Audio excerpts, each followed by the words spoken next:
MLC बद्दल तुम्ही बोलताय, म्हणजे जेमतेम 2 दिवस खरं तर शिल्लक राहिले, ते 1 तारखेला शेवटचा दिवस आहे. पण विधान परिषदेचं चित्र महायुतीच्या बाबतीतलं अजूनही पूर्णपणे क्लिअर नाहीये. राष्ट्रवादी काँग्रेस किती जागा लढवणार आहे विधान परिषदेच्या निवडणुकीत? असं आहे की त्याची चर्चा अजून सुरू आहे. आता दुपारी आणखी काय झालं असं तर मला माहिती नाही, परंतु प्रत्येक पक्ष जेव्हा महाआघाडी असेल नाही तर महायुती असेल, प्रत्येक पक्ष ही जागा मलाच पाहिजे, ही जागा मलाच पाहिजे, सगळीकडे ओढाताण असते.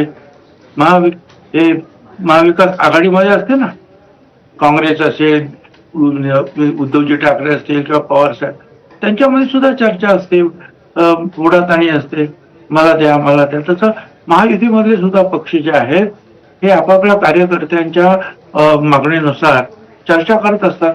पण मला असं वाटतं की आज तो प्रश्न जवळपास पूर्णपणे सुटेल. त्याचे डिटेल माझ्याकडे नाही आहे. आणखी एक मुद्दा म्हणजे तुम्ही म्हणालात की महाविकास आघाडीची पण चर्चा होते. यावेळेला महाविकास आघाडी महायुतीच्या पुढे गेली आहे, त्यांनी आधीच जागा वाटप जाहीर सुद्धा करून टाकलेलं आहे. कुठल्या जागेवरनं, म्हणजे कुठली जागा राष्ट्रवादीला हवी आहे ज्यावरनं अजूनही महायुतीत एकमत पाहायला मिळत नाहीये? कुठली जागा आहे ती?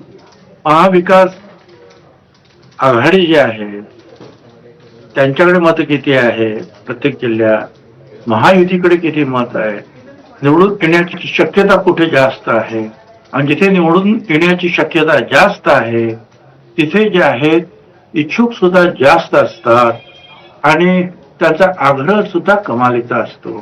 त्याच्यामुळे आज हे सगळं कारण उद्या मला वाटतं शेवटचा दिवस आहे, ते संपेल ना आज सगळं. आणि सगळे जे आहेत ना उमेदवार, ज्यांना उमेदवार पाहिजे ते सगळे तयारीतच असतात. नाव जाहीर झालं की सगळे कागदपत्र लिहून देतात. त्यामुळे त्याची काही काळजी करायचं कारण नाही.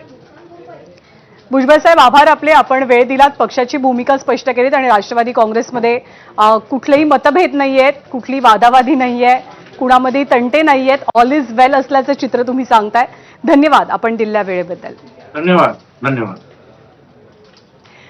आणि या बातम्यांसोबत या चर्चेनंतर बुलेटिनमध्ये आता वेळ झाली आहे छोटासा ब्रेक.